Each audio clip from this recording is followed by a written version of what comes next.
Ceci est un livre audio autogénéré par Google. Première partie, les fondements de la compétitivité internationale. Chapitre 1. Les fondements théoriques de la compétitivité internationale. Aujourd'hui, la théorie traditionnelle, ricardienne, et celle dite moderne ou remaniée de l'avantage comparatif constituent la base de l'échange international. Pourtant, malgré la pertinence de l'analyse de certains économistes, notamment Balassa 1986, Limmer 1987 et Henner 1991, l'idée selon laquelle la théorie de l'avantage comparatif et la compétitivité sont actuellement totalement dissociées prédomine largement, l'a fait 1987. C'est la raison pour laquelle il convient, après une présentation des analyses traditionnelles et modernes de l'échange international, d'orienter la recherche plutôt autour de la notion d'avantage compétitif et la relation entre la réalité actuelle de la mondialisation et la compétitivité internationale. La théorie de l'échange international à l'épreuve de la compétitivité. Selon la théorie ricardienne de l'avantage comparatif, chaque pays a intérêt à se spécialiser dans les activités pour lesquelles il est relativement avantagé. D'après le théorème d'Eli-Hechter et Bertillolin, il s'agit des activités pour lesquelles ce pays est le mieux doté en facteurs de production, confère. Gribine 1987, Mukieli et Soulogoub 1980. Même si cette analyse est depuis longtemps considérée comme la référence théorique de base de l'échange international, sa cohérence a été remise en cause par certains tests empiriques. Rappelons à cet égard le paradoxe de Léontif, La Sudrie-Duchesne 1972 et les travaux de Baldwin 1971. D'une façon générale, ces travaux reprochent à la théorie traditionnelle de l'échange international d'être envahie par des hypothèses de plus en plus détachées de la réalité, notamment l'hypothèse de la concurrence pure et parfaite, de la mobilité interne et de l'immobilité internationale des facteurs, de la neutralité de la monnaie et de la limitation de l'intervention économique et sociale de l'État. Plus récemment, d'autres explications, qui se sont particulièrement distinguées par leur pertinence, constituent un progrès certain dans la compréhension de la nature actuelle des échanges internationaux. Il s'agit d'une part, des travaux qui ont essayé de tester empiriquement le phénomène des échanges intrabranches, notamment Bessa 1966 et 1986, Grubel et Lloyd 1975. Ce phénomène caractérise essentiellement la période d'après-guerre, pendant laquelle les échanges internationaux ont connu une expansion sans précédent aussi bien en ce qui concerne le volume que la nature des biens échangés, confère. Henner 1989. En effet, contrairement à la théorie classique qui explique l'échange par la différence, on assiste de plus en plus à des exportations et des importations des produits similaires appartenant à la même branche. L'industrie automobile illustre souvent ce phénomène d'échange croisé des produits similaires, mais non identiques.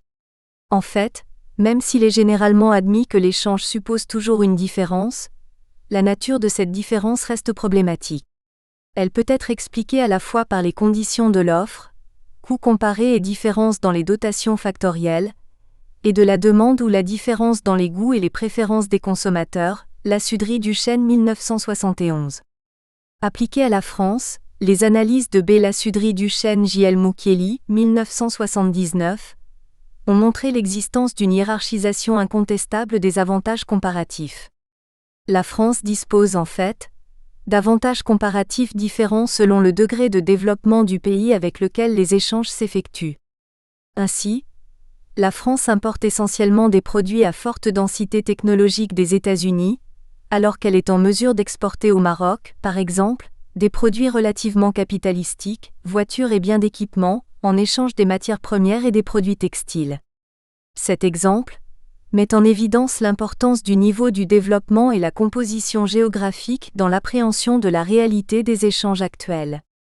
La théorie des avantages comparés met donc en lumière le résultat recherché, mais ne parle pas des actions que les pays doivent ou peuvent entreprendre dans la recherche de ces mêmes avantages. En effet, les diverses reconversions industrielles ne sont pas prises en compte, et pourtant on le sait, les innovations techniques remettent sans cesse en cause les positions concurrentielles des nations et de leurs entreprises. De plus, elle suppose une situation bien loin de la réalité économique contemporaine. Concurrence pure et parfaite, mobilité interne et immobilité internationale des facteurs, neutralité de la monnaie et limitation de l'intervention économique et sociale de l'État. Toutefois, la structure de spécialisation d'un pays n'est pas neutre. Sa qualité, sa dynamique ont des répercussions importantes sur la croissance du revenu national. Certains pays ont misé sur des produits à forts avantages comparatifs, tandis que d'autres se sont tournés vers la production de produits en net recul dans le commerce international et subissent de ce fait les effets négatifs de leur mauvaise spécialisation. Le cas des pays riches est très complexe. Leur compétitivité structurelle est fondée sur la création d'avantages au niveau microéconomique.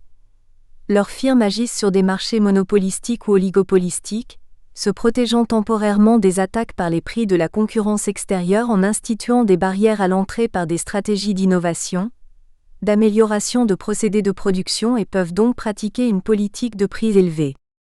La spécialisation de l'Europe le démontre bien, son principal point fort est les produits haut de gamme. L'Union européenne, à l'instar des États-Unis, est un territoire uni. Sa force compétitive et l'importance de ses échanges intrabranches et sa spécialisation dans les produits stables.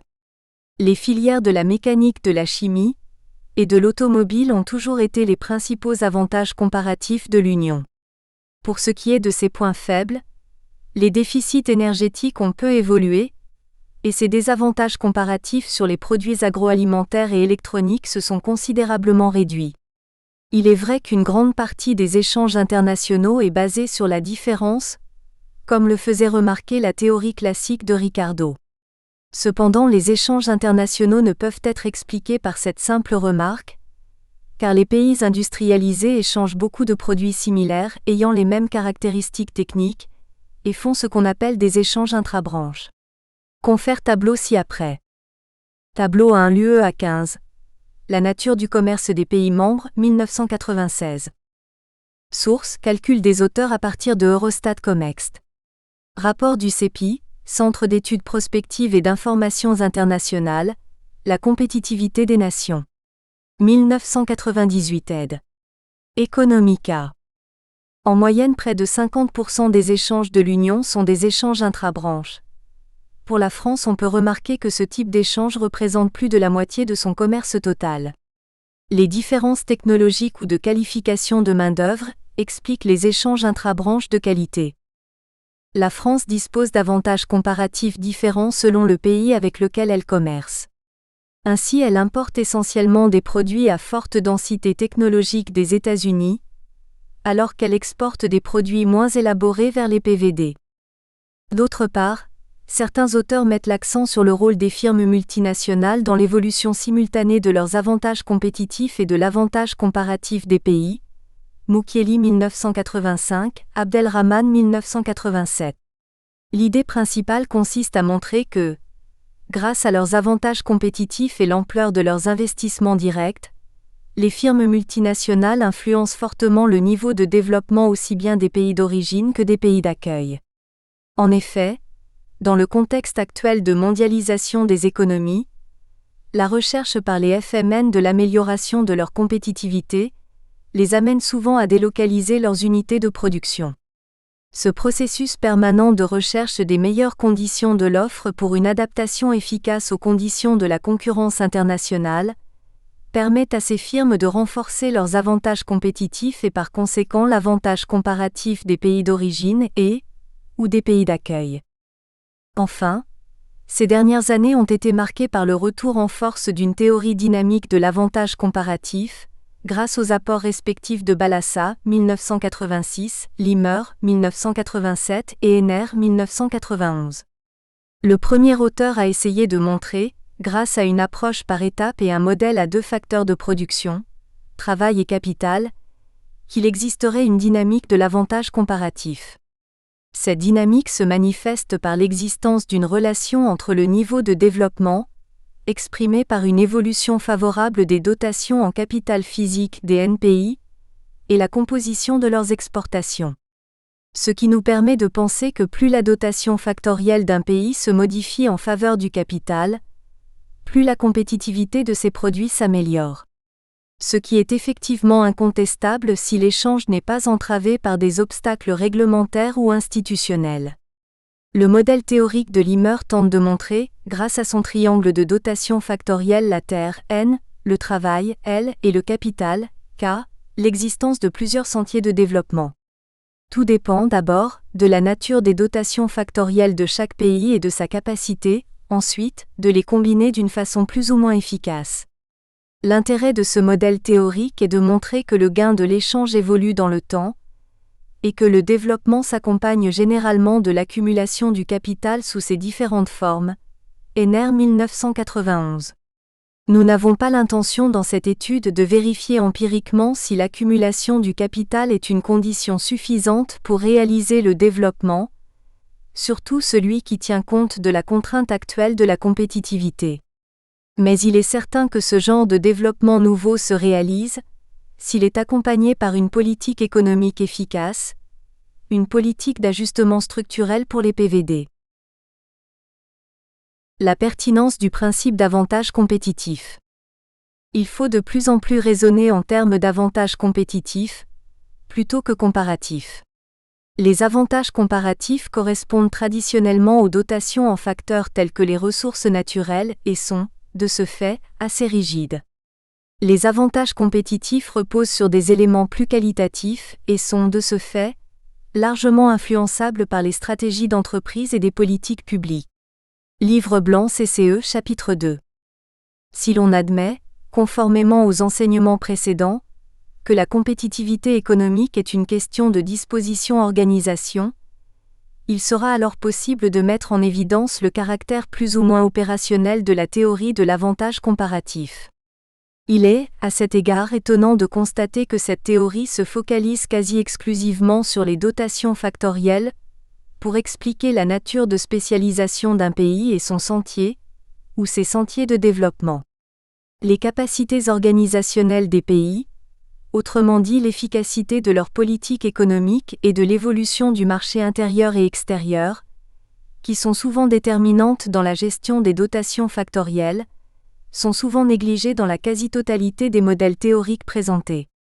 Il est en effet évident que, quelle que soit la nature de spécialisation d'un pays, ces produits incorporent toutes les phases de production et les circonstances qui ont contribué à leur façonnement et à leur différenciation par rapport aux produits concurrents.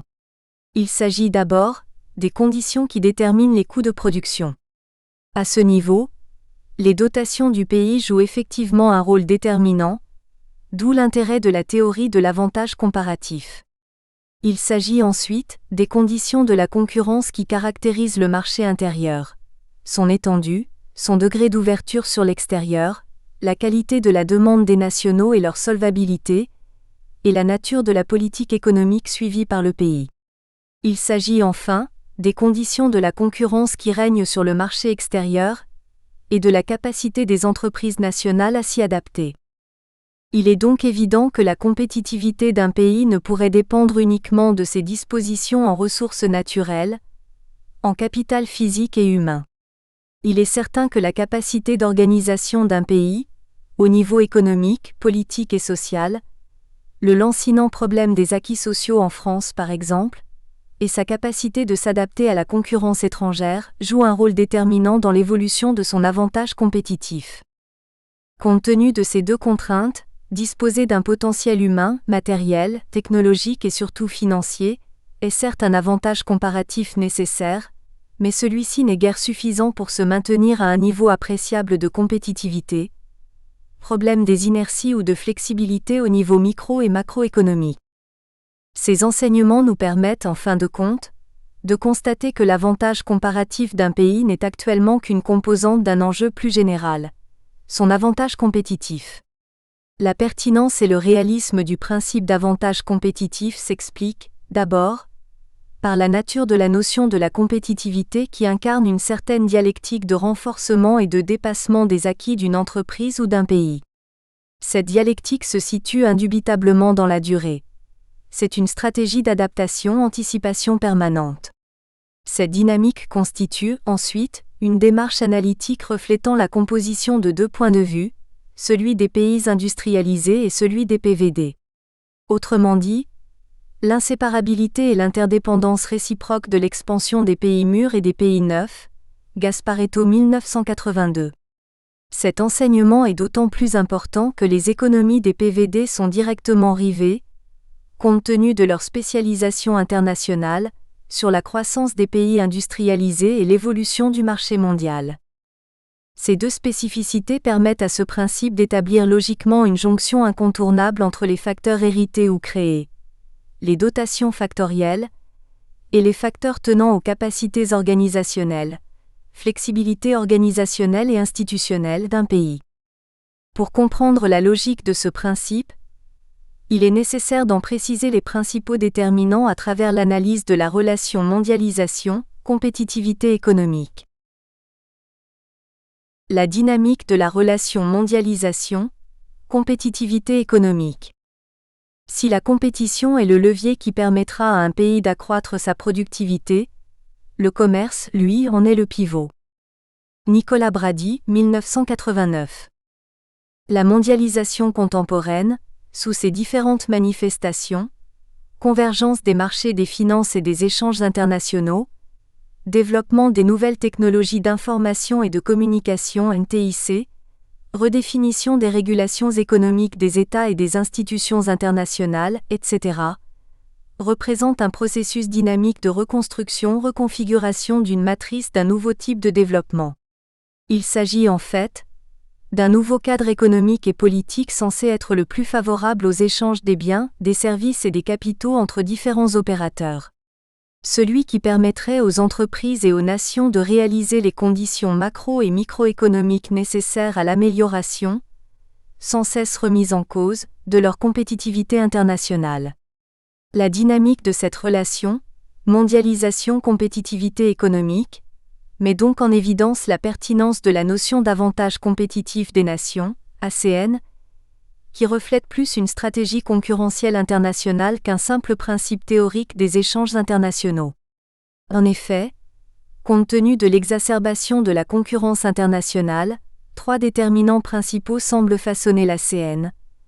Leur capacité de s'intégrer dans la logique de l'internationalisation des échanges des biens et des services, leur capacité de tirer le meilleur parti de la globalisation financière, et enfin, la capacité des États d'adopter une gouvernance entrepreneuriale, basée sur une régulation coopérative et anticipative des politiques macroéconomiques à l'échelle nationale et supranationale. L'internationalisation des échanges.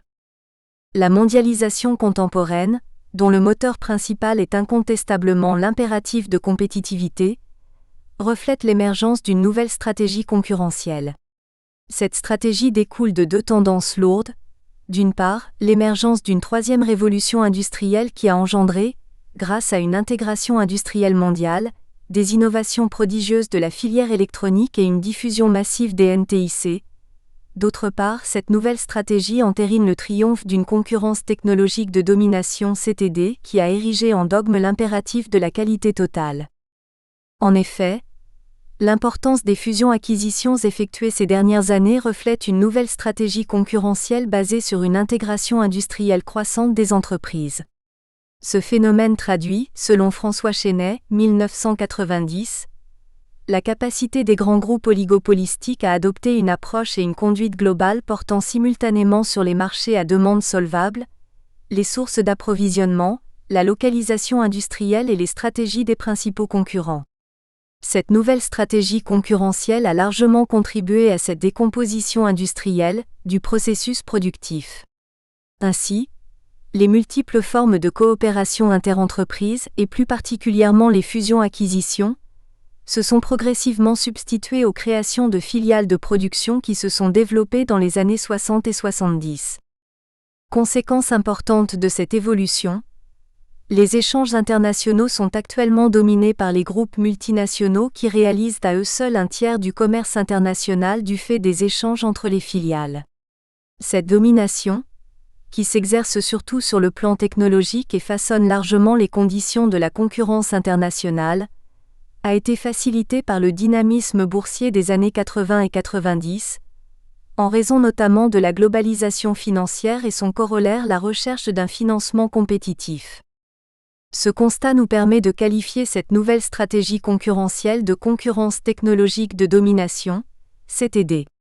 3 raisons principales nous aident à comprendre cette réalité. D'une part, c'est une concurrence technologique dans la mesure où l'amélioration de la qualité des produits, par l'amélioration de la qualification du travail et par les innovations technologiques, est devenue une dimension capitale de la compétitivité internationale. En effet, parce qu'elle réduit les coûts, favorise la différenciation des produits et suscite une augmentation des investissements coûteux, la technologie confère aux entreprises les mieux dotées en capital physique et humain un avantage concurrentiel capital. Portée 1986. D'autre part, les entreprises les plus compétitives disposent actuellement d'une stratégie technologique susceptible d'améliorer leur stratégie d'ensemble face à la concurrence, et leur permet d'exercer une domination plus ou moins durable sur certains produits, certains secteurs et certains marchés. Des études empiriques ont montré qu'il existe des feedbacks entre la compétitivité d'une firme et son aptitude à générer ou assimiler assez rapidement le progrès technique. SMIDA 1984. Cette domination technologique nécessite en fait des capacités financières importantes pour concevoir, développer et entretenir un capital matériel et humain souvent très coûteux. En analysant la stratégie financière japonaise, Éric Leboucher, 1980, constate que les profits sur les marchés conquis financent les opérations de dumping sur les marchés à conquérir.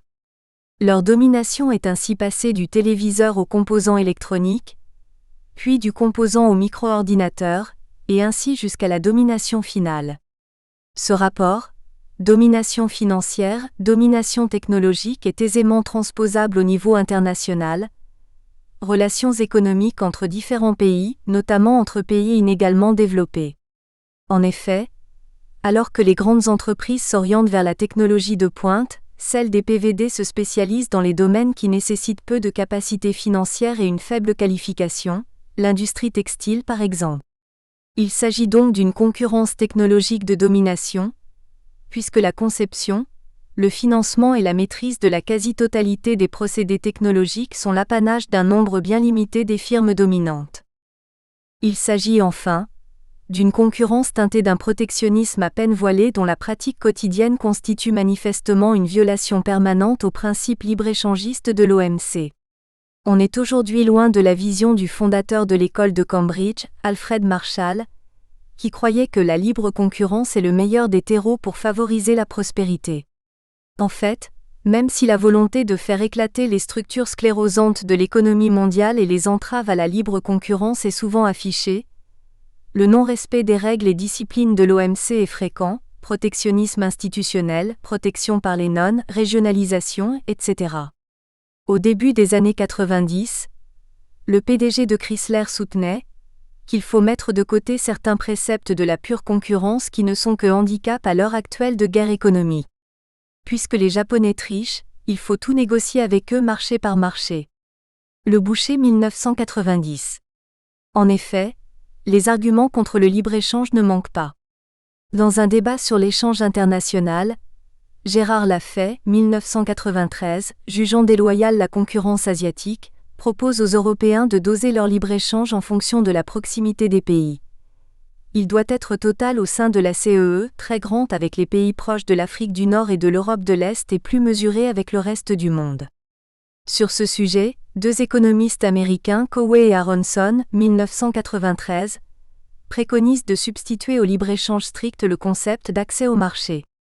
Ce concept, qui reflète l'état d'esprit du gouvernement américain des années 90, vise à réglementer la pénétration de leur marché en légitimant l'intervention de l'État.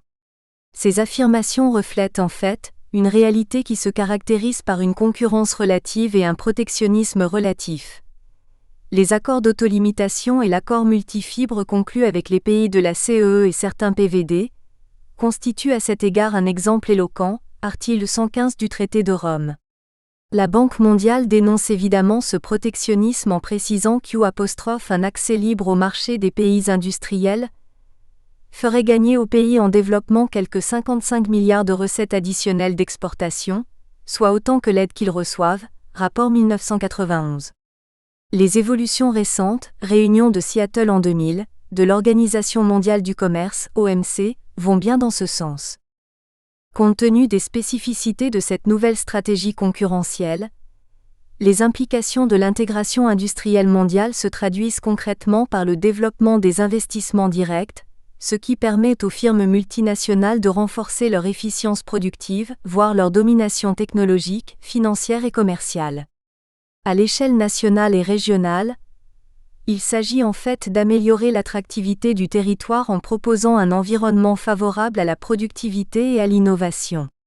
Le critère décisif devient désormais, aussi bien pour les entreprises nationales qu'étrangères, l'amélioration de leur part de marché mondial, quel que soit le lieu de localisation de leurs unités de production.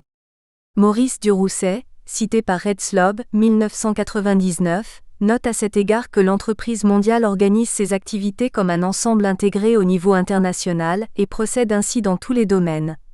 Recherche, développement, marketing, production, commercialisation.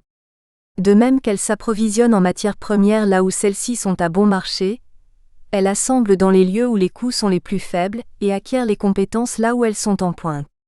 Sur le plan de management stratégique, cette démarche devrait aboutir à la réalisation de la qualité totale, zéro défaut, zéro panne, zéro stock, zéro papier, zéro accident, etc., qui détermine la pérennité de la compétitivité des entreprises. Si nous avons mis plus l'accent sur la mondialisation des échanges plutôt que sur celle de la production, c'est parce que nous avons constaté que la production se régionalise davantage qu'elle ne se mondialise. Deux raisons principales expliquent cette tendance. Les fluctuations relativement importantes des taux de change des grandes devises, notamment pendant les crises financières asiatiques des années 80 et 90, ce qui conduit les sociétés qui opèrent à l'échelle mondiale à produire à l'intérieur des grandes régions ou zones monétaires, zone euro par exemple. Cette stratégie leur assure des revenus et des dépenses plus équilibrés et surtout prévisibles. L'impératif de la localisation globale, voir Oman 1999, c'est-à-dire l'importance croissante de la proximité des entreprises de leurs clients et de leurs fournisseurs, en vertu de la nouvelle conception post-taylorienne flexible de l'organisation de la production. Le succès de cette nouvelle organisation du travail s'explique ainsi par les progrès réalisés ces 2 dernières décennies, dans l'automatisation et les NTIC. En résumé, l'internationalisation des échanges s'effectue actuellement dans le cadre d'un marché mondial où les FMN jouent un rôle important d'impulsion, de coordination et de contrôle de la technologie, des finances et des échanges. Dans ce marché, les FMN sont donc considérés comme de véritables fers de lance de la compétitivité internationale. Elles ont ainsi tendance à créer un marché mondial caractérisé par une structure oligopolistique, où prime une seule exigence, le rapport qualité-prix des produits échangés, abstraction faite de l'origine de ces produits. L'objectif recherché, c'est la réalisation des économies d'échelle de plus en plus importantes, grâce notamment aux innovations technologiques dans les domaines de la production, de l'approvisionnement, du transport et de la commercialisation. Ces innovations stratégiques constituent les principaux leviers qui poussent à la mondialisation.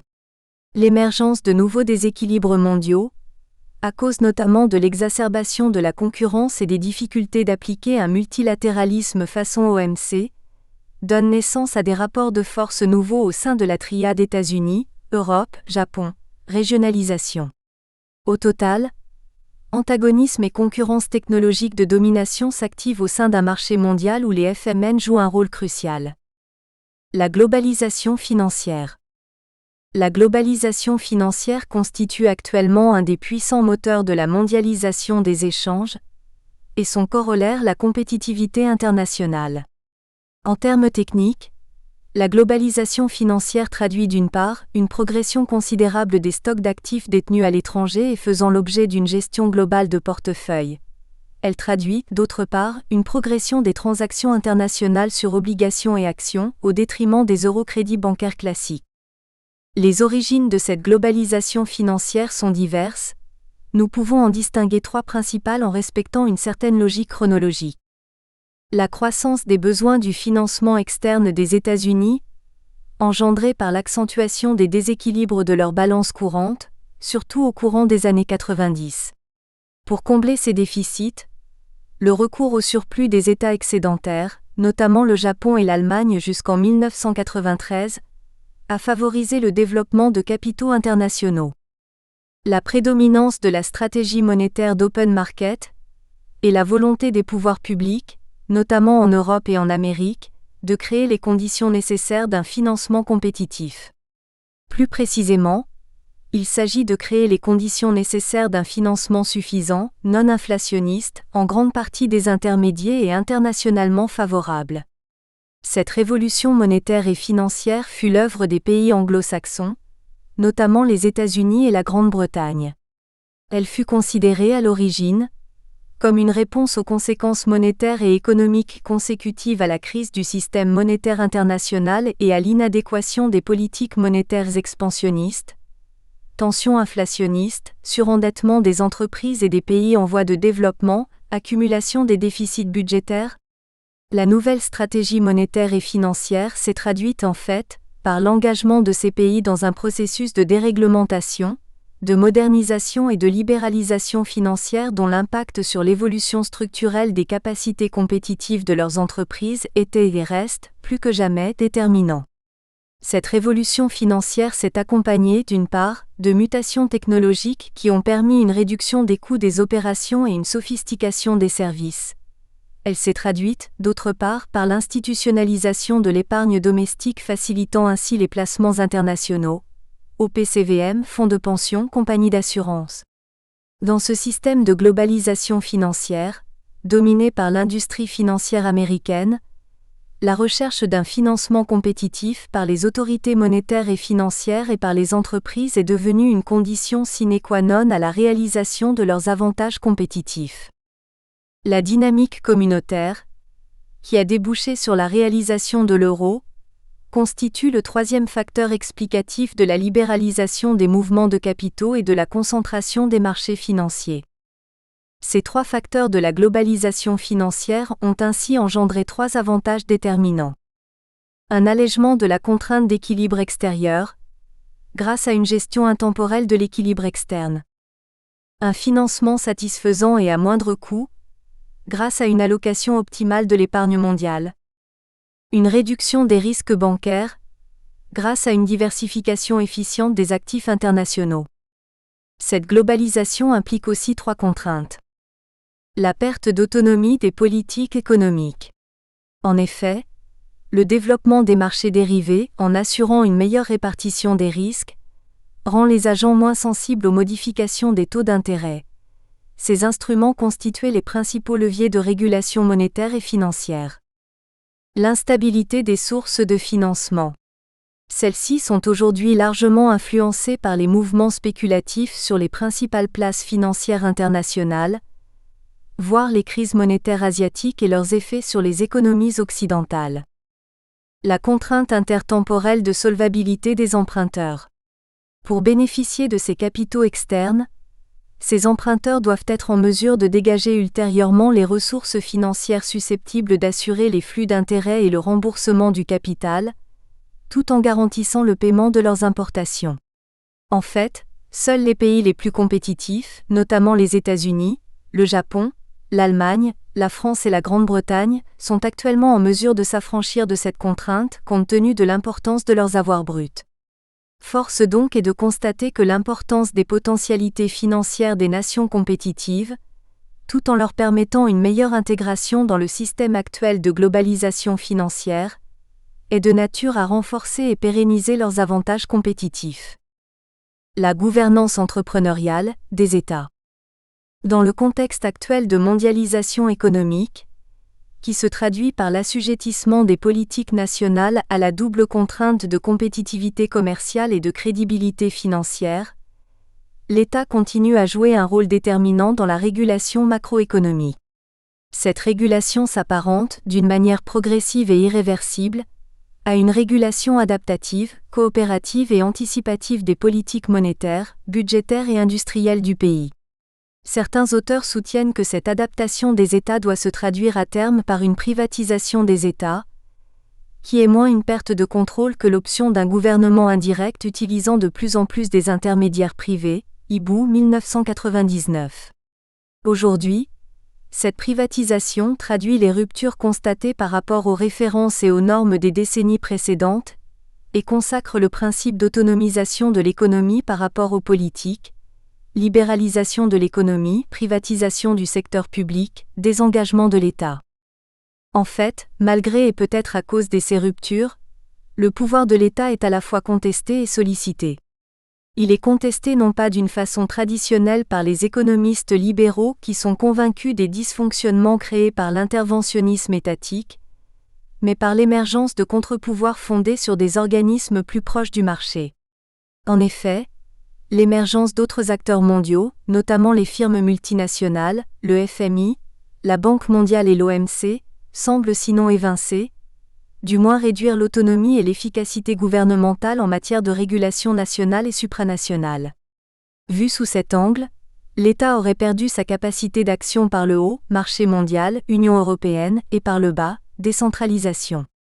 Partant de ce constat, certains auteurs, Nonjon 1999, n'hésitent pas à prôner la fin de l'État providentialiste qui serait menacé par ses dérives financières, déficit de sécurité sociale et débordement par l'exclusion.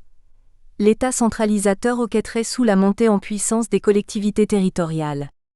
De nombreuses contributions, portées, 1990, Reich, 1993, Drucker, 1993, soutiennent à cet égard que le rôle économique des États-nations est une fonction sinon obsolète, du moins de plus en plus marginalisée.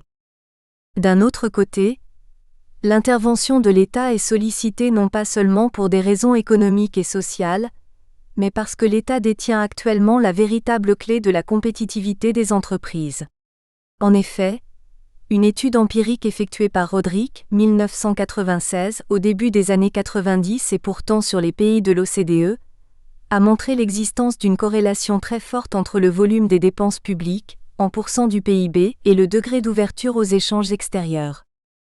De nombreux exemples concernant les NPI d'Asie montrent que ceux-ci pratiquent tous une vertu cardinale, celle de l'équilibre. De ce fait, il n'y a eu dans ces pays ni bureaucratie paralysante parce que pléthorique, corrompue et gabegique, ni renoncement au contrôle étatique du secteur privé, des banques et des politiques du crédit. La recherche d'un dosage constant entre l'initiative privée et l'intervention de l'État leur a permis de ne pas céder à l'étatisme monopoliste et de ne pas laisser le privé régner sans contrôle. Il faut cependant reconnaître que la réussite de la stratégie du développement des NPI asiatiques ne s'explique pas seulement par les facteurs économiques.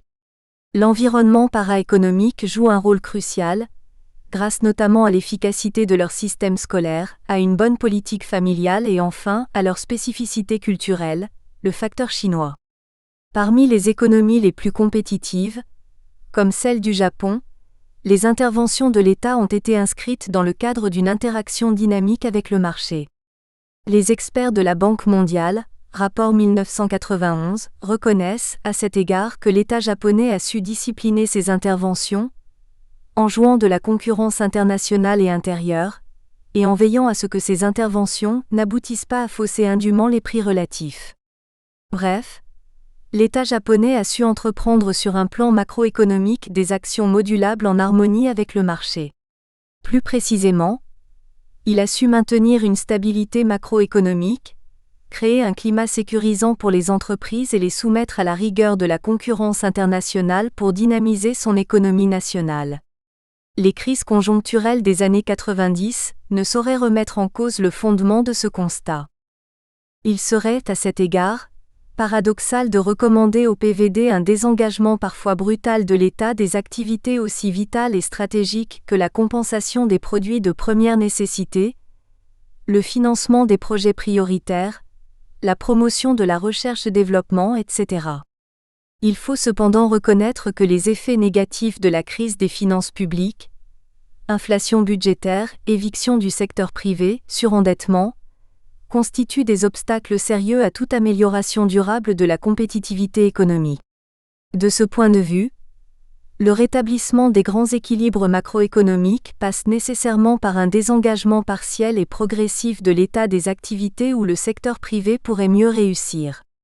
Dans la plupart des PVD, l'État doit veiller à rationaliser ses dépenses, éviter le gaspillage des ressources et encadrer certaines activités pour éviter d'éventuels dérapages, notamment dans la libéralisation du système productif et financier.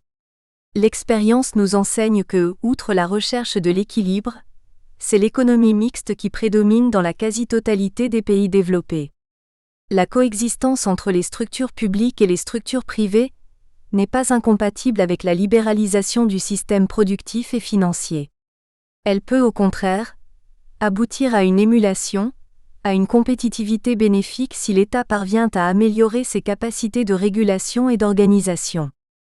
Compte tenu de ces constats et du contexte actuel de mondialisation économique, la contribution de l'État à la création d'un environnement compétitif national s'avère nécessaire. Cette contribution doit se traduire concrètement par une amélioration permanente des capacités organisationnelles de l'État aussi bien dans le cadre des régulations macroéconomiques, politiques monétaires et budgétaires qu'en matière industrielle. Ada, 1997, précise à ce sujet que les États sont désormais en concurrence pour la captation de l'épargne et des investissements. Cette concurrence les lance dans une course à la déréglementation, aux privatisations et aux réductions d'impôts qui mettent à mal les compromis sociaux issus de la période keynésienne. D'où la nécessité d'un État entrepreneurial, capable de concilier les exigences d'un marché de plus en plus concurrentiel, et la sauvegarde des conditions économiques et sociales susceptibles de réaliser le bien-être des citoyens. Les débats qui opposent traditionnellement l'État au marché sont dépassés. Actuellement, l'État doit adopter une gouvernance entrepreneuriale, celle qui serait susceptible d'établir un équilibre entre coopération et compétition. Cette nouvelle forme de régulation, qui constitue un des 3 déterminants principaux de l'avantage compétitif des nations, est basée, d'une part, sur une gouvernance directe, utilisant une régulation adaptative et anticipative des politiques macroéconomiques nationales et supranationales. Elle est basée, d'autre part, sur une gouvernance indirecte, utilisant de plus en plus des intermédiaires privés et des compétences issues des organismes. Nous espérons que vous avez apprécié cet aperçu. Pour continuer à écouter ce livre audio sur Google Play Livres, utilisez le lien dans la description de la vidéo.